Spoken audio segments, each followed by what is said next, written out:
Então hoje é o 25º encontro da Jornada 40. Você que está cumprindo essa jornada conosco, vai ouvir hoje um tema lindo e maravilhoso, o tema que nos sustenta. O tema é graça. O que é uma graça? O que é a graça? A pessoa fala assim, recebi uma graça, fui agraciado, recebi uma graça de Deus, né? E essa graça chegou até a minha vida, mas graça não podemos resumir ela a uma graça, ela é um conjunto de coisas que compreende o que nós chamamos de graça.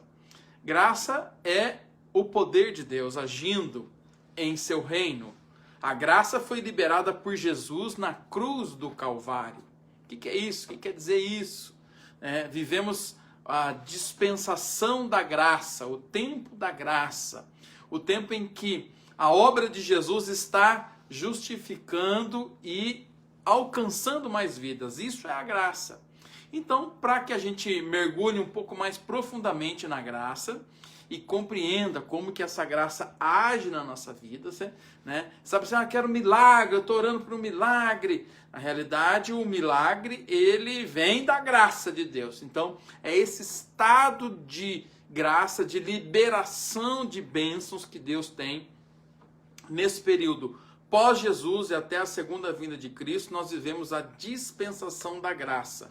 É um período depois de Cristo e antes da segunda vinda de Cristo. Para quem não sabe, a Bíblia nos relata a segunda vinda de Cristo. Ele veio primeiro, habitou entre nós, fez a sua obra, venceu a morte, subiu aos céus e ele está sentado à direita de Deus. E à direita de Deus ele é nosso advogado. E ele liberou o Espírito Santo para habitar em mim e em você.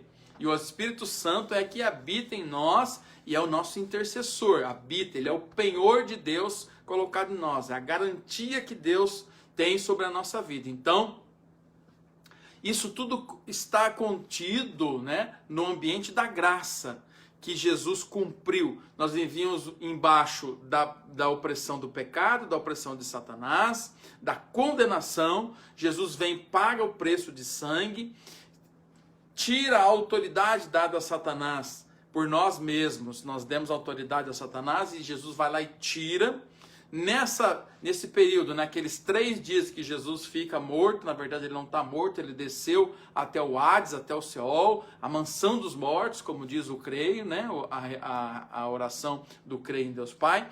Ele desceu à mansão dos mortos e ele libertou já os cativos, os que estavam cativos do inimigo. Então, Jesus volta, ressuscita ao 3º dia, prova da sua ressurreição, e ele sobe aos céus. Quando ele sobe aos céus, ele diz, olha, eu estou subindo, você vai em meu nome fazer discípulos. E aí quando ele fala isso, ele manda os discípulos, os apóstolos, irem para Jerusalém e ficar lá até que venha dos céus o Espírito Santo. Aí vem o Pentecostes acontece, Deus libera o Espírito Santo sobre toda a criatura.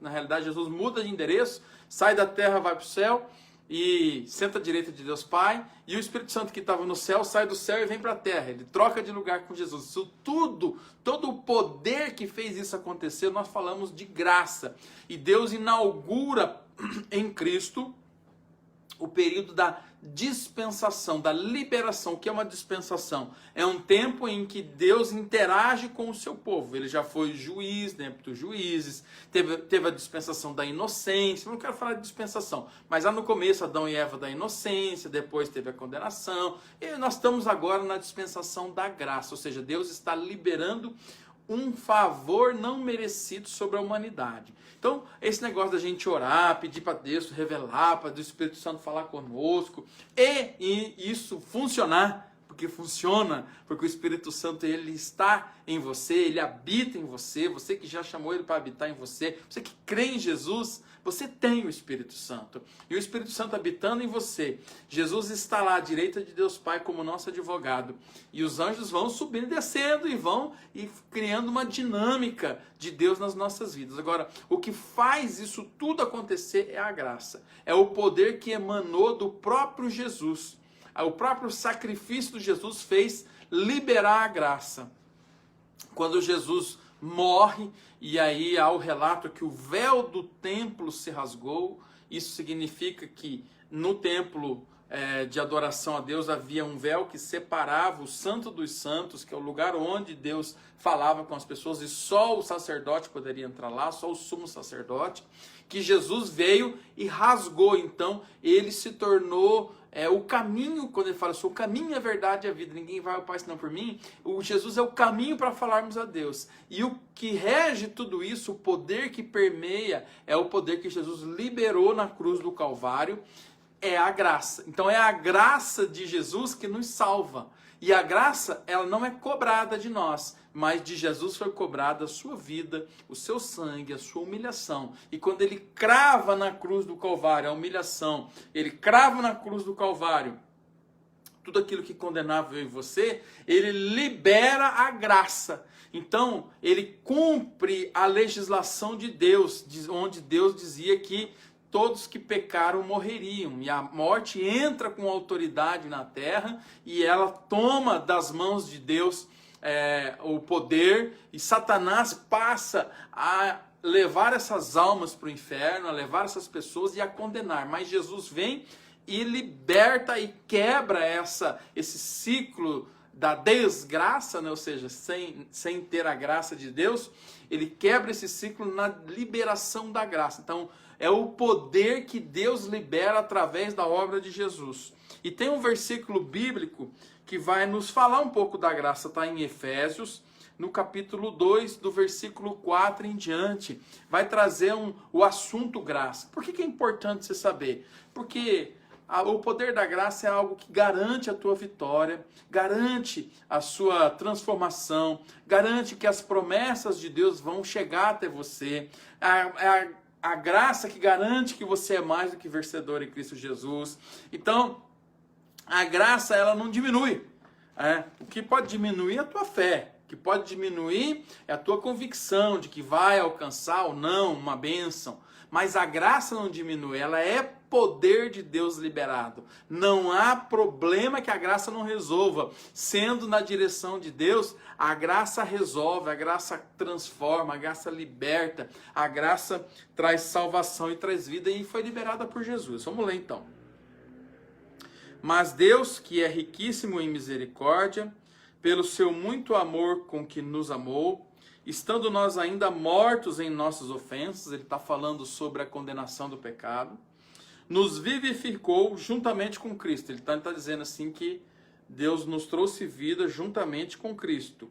E aí ele coloca entre parênteses, pela graça sois salvos.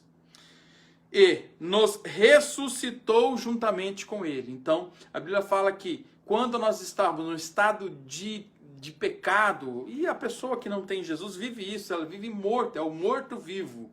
Quando ele encontra Jesus, ele é ressuscitado.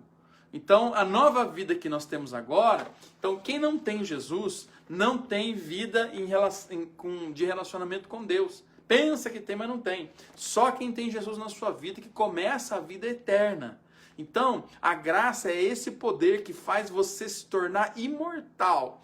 Olha só, a graça transforma você um ser mortal, um ser que estava condenado à primeira morte, que é a morte física, e à segunda morte, que é a morte espiritual. Ele transforma você em um ser imortal.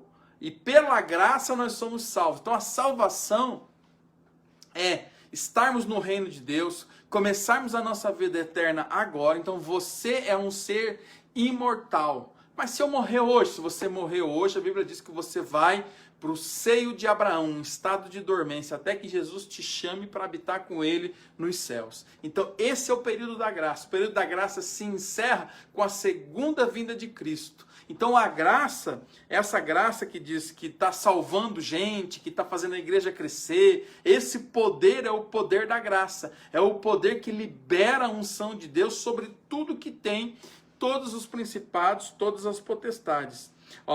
E aí ele segue dizendo que Deus nos ressuscitou juntamente com Cristo e nos fez assentar nos lugares celestiais em Cristo Jesus. Então você já é um ser eterno, você já está sentado na graça, sentado nas regiões celestiais pela graça que Jesus liberou. E aí ele diz assim, para mostrar nos séculos vindouros as abundantes riquezas da sua graça. Então o que ele está dizendo? A expansão da igreja, olha quantos milhões, bilhões de pessoas entregaram a sua vida a Jesus desde que Jesus veio 2000 anos atrás. Então essa graça fez. Então por isso que as pessoas querem destruir a igreja, nunca vão conseguir destruir a igreja. A igreja, ela é a igreja espiritual. Destrói uma denominação, o povo não dá bom testemunho, mas a igreja de Jesus, ela vai muito bem, obrigado. Porque o que impera nela é a graça. E a graça é um poder irresistível.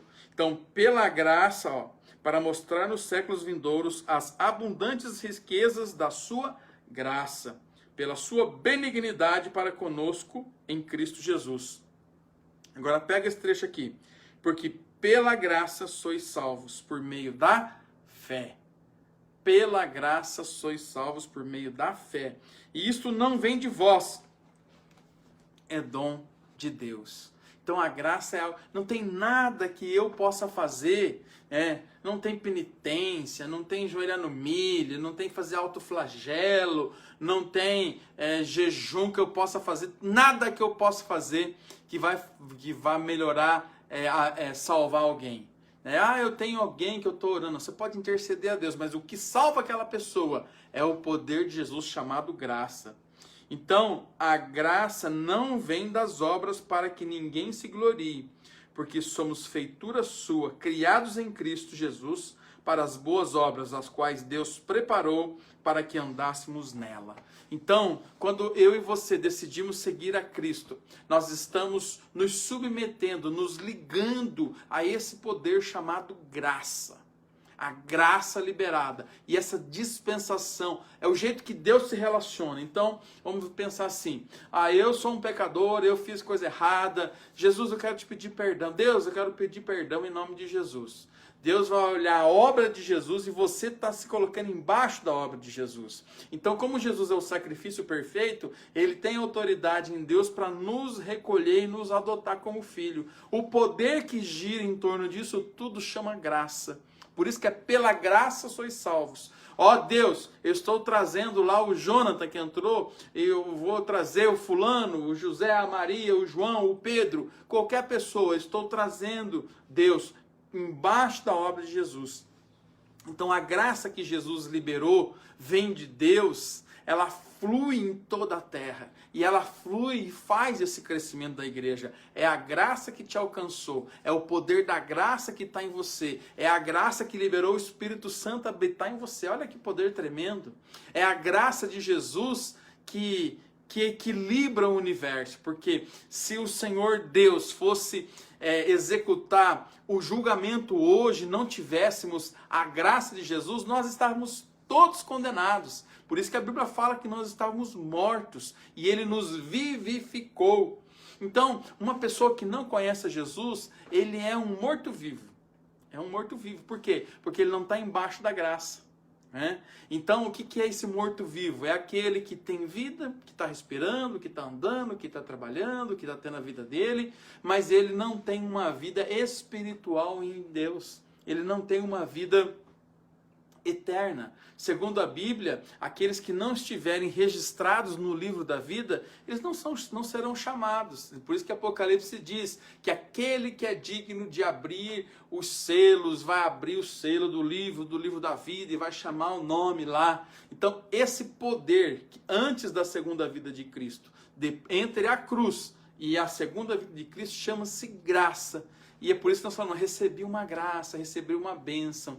E a gente fala assim, que Jesus não cobra, isso é uma fala errada, mas Jesus, a graça não tem preço para mim e para você, mas ela teve um preço de cruz para Jesus, porque para ele tirar a legalidade da mão de Satanás, ele teve que ser o sacrifício perfeito. E ele é o sacrifício perfeito, porque nem a morte conseguiu segurar ele, nem a morte conseguiu manter ele vivo, porque daí ele cumpriu o poder de Deus, ele se tornou o caminho ao Pai.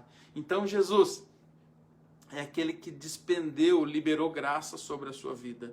Mergulhe na graça de Deus, porque aí tem uma outra ilustração que eu quero trazer, que é Deus trata a gente com graça, Deus não olhou o nosso pecado, não olhou o pecado da humanidade, não condenou, não destruiu a humanidade. Pelo contrário, Ele mandou o Filho e cumpriu o ritual e fez o sacrifício perfeito e liberou e despendeu graça.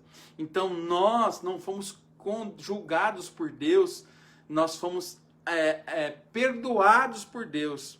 E aí Deus tratou a gente com graça. Por isso que aquelas pessoas que têm assim, aquele hábito, aquele mau hábito de julgar os outros, de tratar os outros, né? Jesus fala, tratar o inimigo, ore pelo seu inimigo. Mas quando a pessoa trata o próximo, né? Não ama como a ti mesmo, não perdoa, não tem o hábito de criar o ciclo da bênção, ele não quer tratar o outro com a graça. Ele quer ser tratado por Deus na graça. Deus, eu quero essa graça sobre a minha vida. Aí quando o outro fere com ele, o outro rompe com ele, cria um problema, ele não quer tratar com graça, ele quer tratar com justiça, ele quer, Deus, julga isso aí. Então, nós, os seres humanos, somos muito ingratos, porque nós não queremos tratar o próximo, que nos dá prejuízo, que nos ofende, com a mesma graça que Deus, e nós queremos que Deus nos agracie e nos abençoe. Pense nisso, que o poder e a graça de Deus alcance a sua vida, a sua família, e que você tenha uma noite na graça e no descanso do Senhor. Um beijo no seu coração e até amanhã, em nome de Jesus.